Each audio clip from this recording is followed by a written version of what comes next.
Section 16.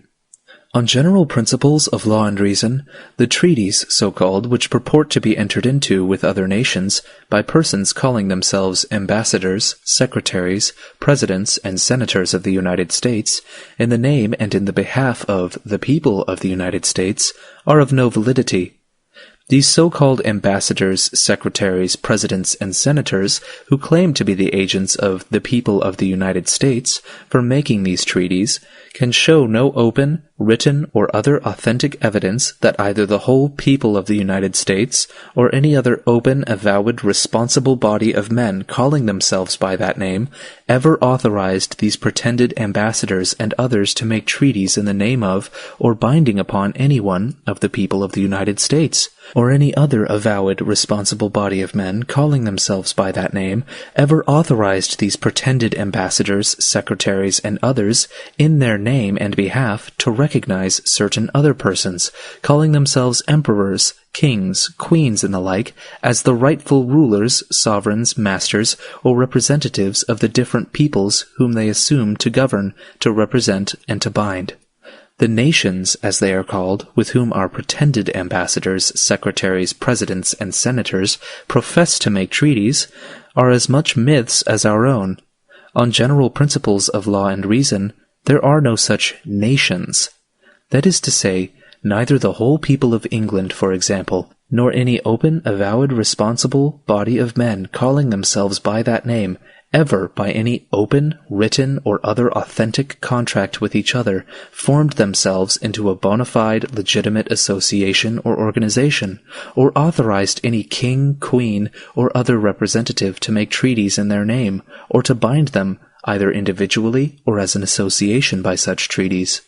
Our pretended treaties, then, being made with no legitimate or bona fide nations or representative of nations, and being made, on our part, by persons who have no legitimate authority to act for us, have intrinsically no more validity than a pretended treaty made by the man in the moon with the king of the Pleiades.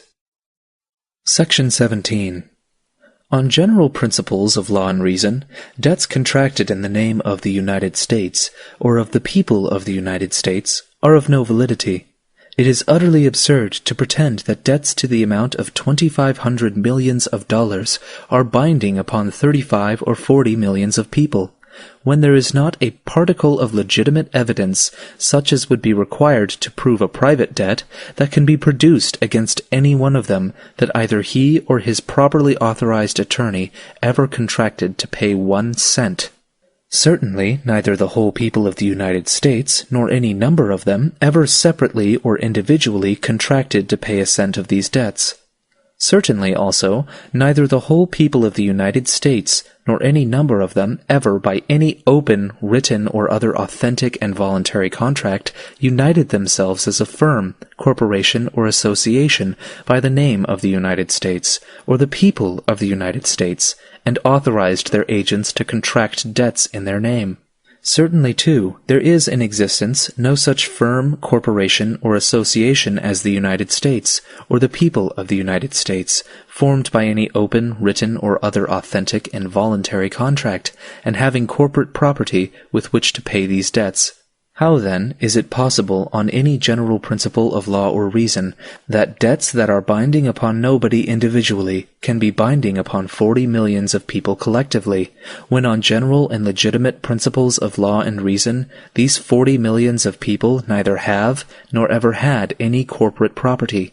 never made any corporate or individual contract, and neither have nor ever had any corporate existence? Who, then, created these debts in the name of the United States? Why, at most, only a few persons, calling themselves members of Congress, etc., who pretended to represent the people of the United States, but who really represented only a secret band of robbers and murderers, who wanted money to carry on the robberies and murders in which they were engaged, and who intended to extort from the future people of the United States, by robbery and threats of murder, and real murder if that should prove necessary, the means to pay these debts. This band of robbers and murderers, who were the real principals in contracting these debts, is a secret one, because its members have never entered into any open, written, avowed, or authentic contract by which they may be individually known to the world, or even to each other.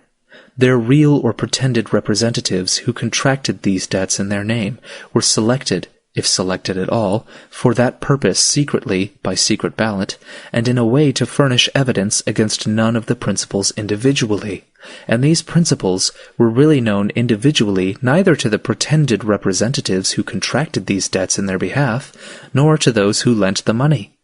The money, therefore, was all borrowed and lent in the dark, that is, by men who did not see each other's faces, or know each other's names, who could not then and cannot now identify each other as principals in the transactions, and who consequently can prove no contract with the other. Furthermore, the money was all lent and borrowed for criminal purposes. That is, for purposes of robbery and murder, and for this reason the contracts were all intrinsically void, and would have been so even though the real parties, borrowers and lenders, had come face to face and made their contracts openly in their own proper names. Furthermore, this secret band of robbers and murderers, who were the real borrowers of this money, having no legitimate corporate existence, have no corporate property with which to pay these debts. They do indeed pretend to own large tracts of wild lands lying between the Atlantic and the Pacific Oceans, and between the Gulf of Mexico and the Northern Pole. But on general principles of law and reason, they might as well pretend to own the Atlantic and Pacific Oceans themselves, or the atmosphere and the sunlight, and to hold them and dispose of them for the payment of these debts. Having no corporate property with which to pay what purports to be their corporate debts, this secret band of robbers and murderers are really bankrupt. They have nothing to pay with. In fact, they do not propose to pay their debts otherwise than from the proceeds of their future robberies and murders. These are confessedly their sole reliance, and were known to be such by the lenders of the money at the time the money was lent. And it was, therefore, virtually a part of the contract that the money should be repaid only from the proceeds of these future robberies and murders. For this reason, if for no other, the contracts were void from the beginning.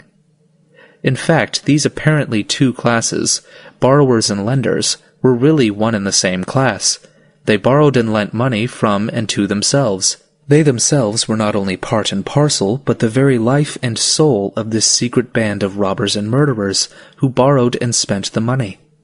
Individually, they furnished money for a common enterprise, taking in return what purported to be a corporate promise for individual loans. The only excuse they had for taking these so-called corporate promises for individual loans by the same parties was that they might have some apparent excuse for the future robberies of the band,